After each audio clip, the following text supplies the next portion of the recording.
बोले येशू मसीह की जय जय. खरोखर परत एकदा ह्या संध्याकाळच्या वेळेस आम्ही रोज तुमच्या घरी येत आहोत आणि रोज संध्याकाळी 8:30 ते 8:45पर्यंत आम्ही तुमच्यामध्ये असतो आणि खरोखर देव महान कार्य करत आहे.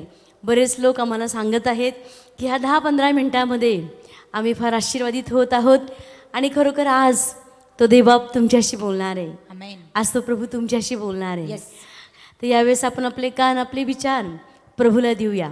ह्या सगळ्या परिस्थितीमध्ये ह्या सगळ्या सर्व जे काय आपल्या जीवनामध्ये ज्या समस्या आहेत, त्रास आहेत, प्रॉब्लेम आहेत, संकट आहेत, ह्या सगळ्याचं उत्तर आपल्याला जगामध्ये मिळणार नाही. याचं उत्तर फक्त प्रभू येशूकडे आहे. जर ह्या सगळ्या परिस्थितीमध्ये आपली नजर आपण परिस्थितीवरून किंवा ज्या समस्येवरून किंवा परीक्षांमधून ज्या जात आहात त्याच्यावरून आपली नजर काढायची आहे. कारण ही परिस्थिती तुम्हाला निराश करेल, परिस्थिती तुम्हाला अस्थिर करेल, बेचैन करेल. पण ज्या वेळेस आपली नजर आपण जिवंत देवाकडे लावतो, एक मोठा भरोसा मिळतो, एक जगण्याला मोठी आशा मिळते. ह्या जगाकडे जेव्हा आपण पाहतो कुठेही आपल्याला आशा मिळत नाही, कुठेही आपल्या जीवाचं सांत्वन होत नाही, कोणी आपल्या जीवाला, आपल्या विचारांना, आपल्या मनाला कोणी समजून घेत नाही. पण आज मला सांगायला आनंद वाटेल की एक देव आहे जो देव तुम्हाला समजतो, आमेन. जो देव तुमची काळजीही घेतो. कारण बायबलमध्ये लिहिलेलं आहे, जर आपण वाचलं 2 करीन 4 अध्याय आणि 16 वचन आपण वाचूया. 2 करीन 4 अध्याय आणि 16 वचन.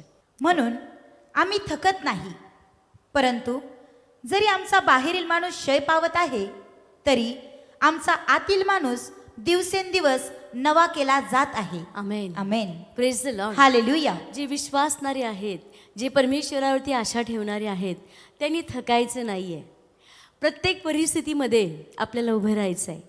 प्रत्येक परिस्थितीला एक लक्षात घ्यायचं की सगळे जरी हात सुटत आहेत, एक हात आहे तो तुम्ही जोपर्यंत जिवंत आहात तोपर्यंत तो तुमचा हात सोडत नाही. आमेन. आणि म्हणून कधी निराश होऊ नका.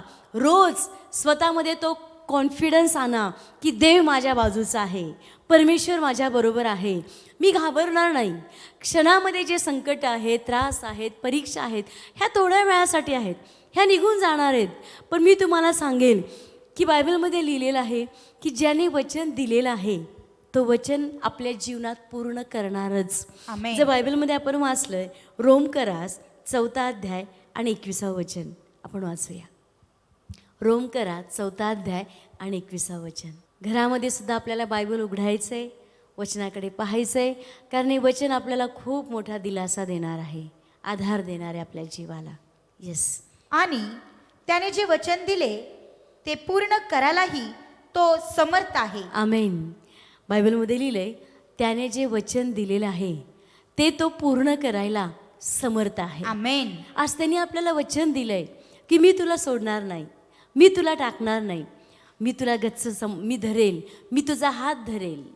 आणि तो प्रभू म्हणतो की युगाच्या शेवटापर्यंत मी तुझ्या बाजूचा आहे. आमेन. तर हे हलकं जे संकट आहे, हलके जे प्रॉब्लेम्स आहेत, आज ज्या समस्या मधून तुम्ही जात आहात किंवा ज्या परीक्षांमधून तुम्ही जात आहात, काळजी करू नका, ह्या संपणार आहेत.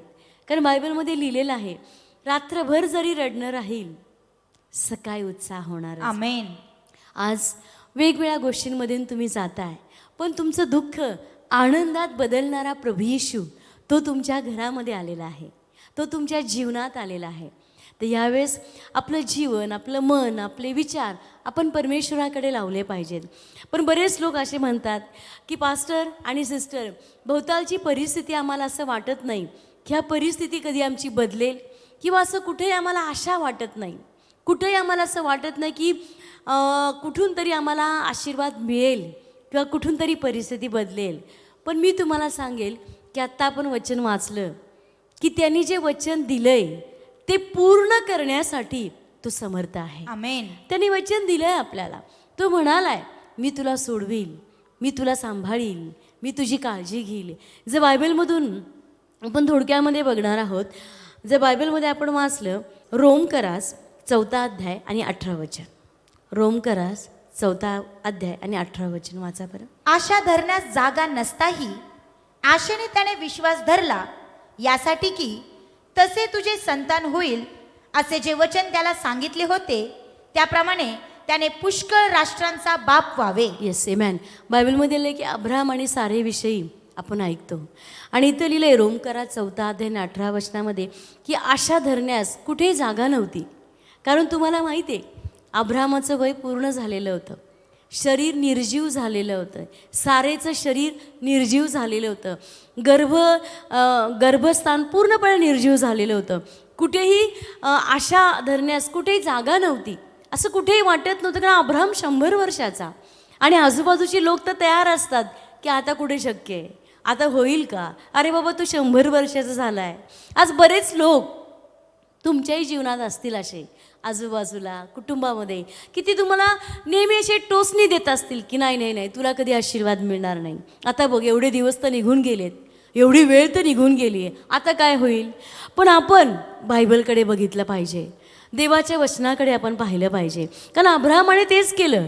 अब्राहम भोवतालच्या परिस्थितीकडे नाही बघितलं, लोकांच्या आवाजाकडे त्यांनी लक्ष दिलं नाही, लोक काय म्हणतात त्याकडे त्यांनी पाहिलं नाही, परिस्थिती काय म्हणते त्याकडे त्यांनी पाहिलं नाही, तर त्यांनी देवाच्या वचनाकडे पाहिलं. आमेन. आणि जो कोणी वचनाकडे बघतो, देवाच्या वचनाकडे पाहत राहतो, तो स्वतःला बळकट करतो, आमेन. तो स्वतःला स्थिर करतो, तो स्वतःला सावरून धरतो.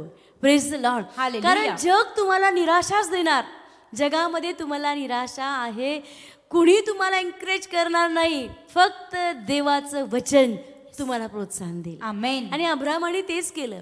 तो म्हणाला ठीक आहे, माझं शरीर निर्जीव झालंय, माझ्या पत्नीचं शरीर निर्जीव झालंय, असं वाटत नाही कुठेही ती गर्भधारणा तिला होईल, कारण वयाच्या मर्यादा पलीकडे ते गेलते.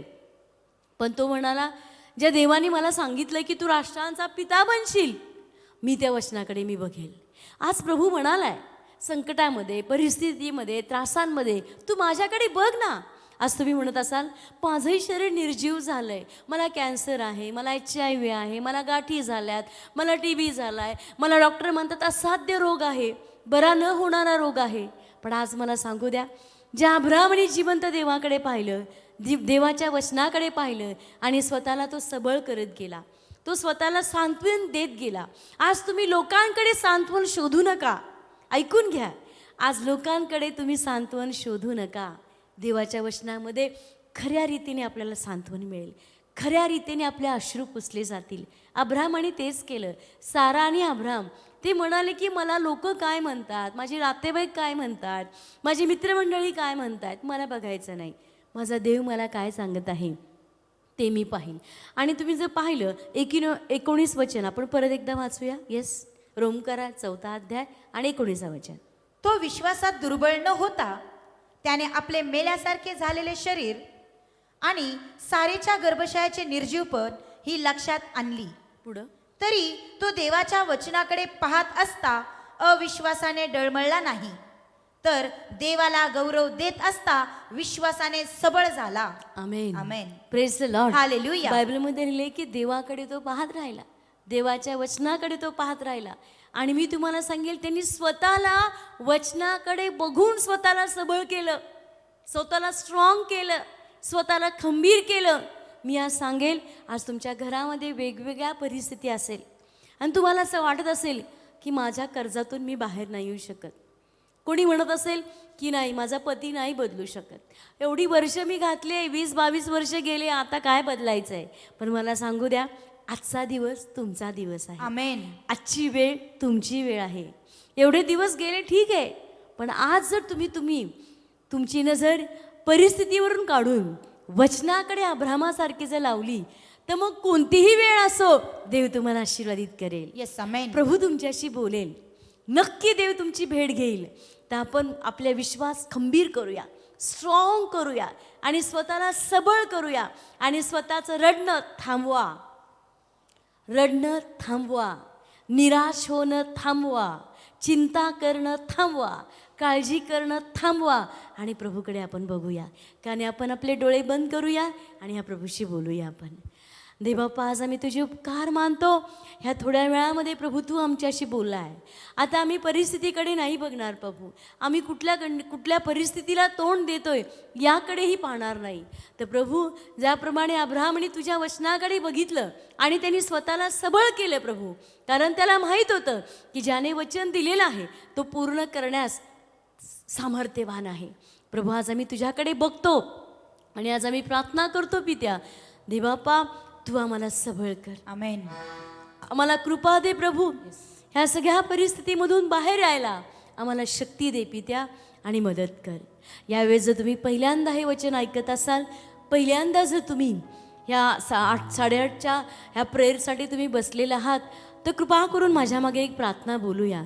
बोला, प्रभू येशू, प्रभू येशू, मी तुमच्यावरती विश्वास ठेवते. मी तुमच्यावरती विश्वास तूच ठेवते. माझा तारणहारा देव आहे. तूच माझा तारणहार देव प्रभू आहेस. येशू, प्रभू येशू, माझ्या जीवनामध्ये या, माझ्या जीवनामध्ये या. माझ्या हृदयामध्ये या. माझ्या हृदयामध्ये या. प्रभू येशू, प्रभू येशू, तूच माझा तूच माझा तारणहार आहे. तारणहार आहेस. धन्यवाद येशू. धन्यवाद येशू. प्रभू येशूच्या नावात प्रभू येशूच्या नावात आमेन. आमेन.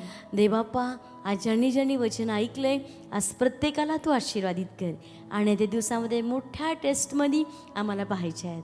धन्यवाद येशू. प्रभू येशूच्या नावात मागत आहे. Amen. Praise the Lord. Hallelujah. बोल येशू मसीह की जय. त्याच्या वचनाद्वारे प्रभू बोललाय.